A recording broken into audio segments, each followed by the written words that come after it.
Leitura do livro A Imagem Sobrevivente, História da Arte e Tempo dos Fantasmas, segundo Aby Warburg. Coleção Artifício, editora Contraponto, autor George D. Huberman. Leitura da orelha. Este livro marca uma tomada de posição diante das visões tradicionais da história da arte. Não sem audácia, George D. Huberman as confronta com os paradoxos abertos pelas potências fantasmáticas da imagem. Trata-se de uma experiência que abala as relações casuais, ou causais, melhor dizendo, desmantelando as cronologias e as clássicas demarcações temporais.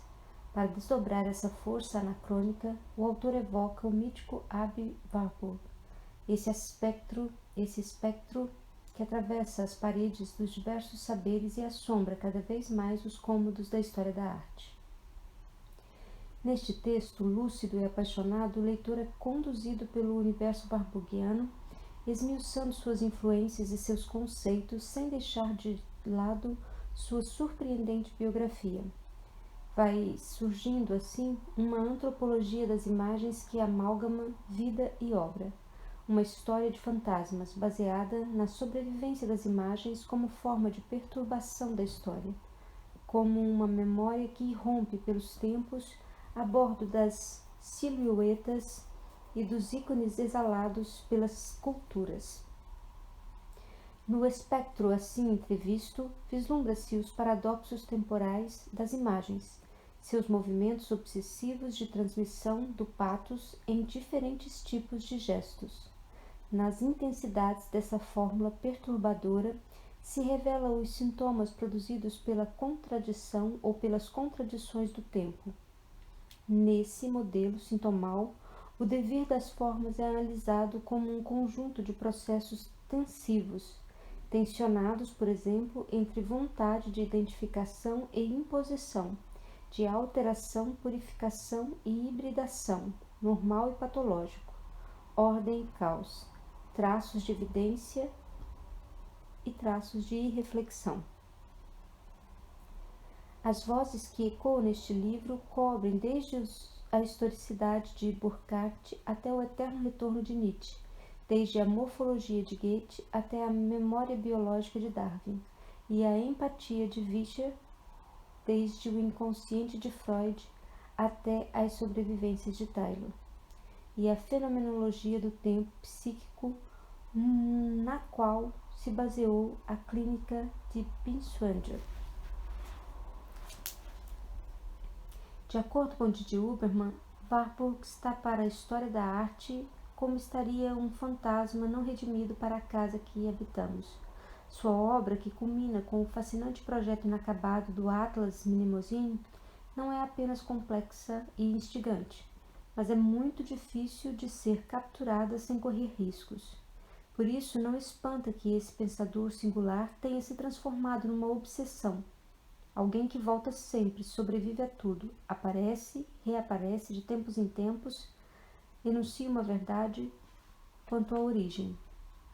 À luz deste livro, cuja edição na língua original ocorreu em 2002, atualmente é considerado o mais importante de George D. Huberman, esse fantasma ganha ainda mais brilho e é enriquecido ao se reencarnar nas reflexões desse prolífico pensador francês. Nestas páginas, ele é reinventado, além de persistir como uma bela lembrança. Tadeu Capistrano. George D. Huberman é filósofo, historiador da arte, professor na École Haute d'Études Sciences Sociales. Ele já publicou cerca de 30 livros sobre história e teoria das imagens a partir de um campo de estudos que vai da arte renascentista à arte contemporânea, incluindo pesquisas sobre a iconografia científica do século XIX, o cinema, a escultura, instalações e estudos sobre filósofos, artistas e historiadores, tais como Aby Warburg, Walter Benjamin, Carl Einstein, Bertolt Brecht, Jean-Baptiste Giacometti, Georges Bataille, Pier Paolo Pasolini, Jean-Luc Godard e Harun Farroch, entre outros. Não haveria tempo, ou um tempo das imagens que não fosse vida e morte, nem grandeza e decadência, tampouco esse renascimento ideal cujos valores de uso os historiadores não param de transformar para seus próprios fins? Não haveria um tempo para os fantasmas, uma reaparição das imagens, uma sobrevivência que não estivesse submetida aos modelos de transmissão pressupostos pela imitação das obras antigas por obras mais recentes? Não haveria um tempo para a memória das imagens, um obscuro jogo entre o recalcado e seu eterno retorno, que não fosse o proposto por essa história da arte e por essa narrativa? E quanto à arte em si, não haveria um corpo de imagens que escapasse às classificações instauradas no século XVIII? Não haveria um tipo de semelhança que não fosse o imposto pela imitação do ideal, com a rejeição do pathos que ela pressupõe em Winckelmann?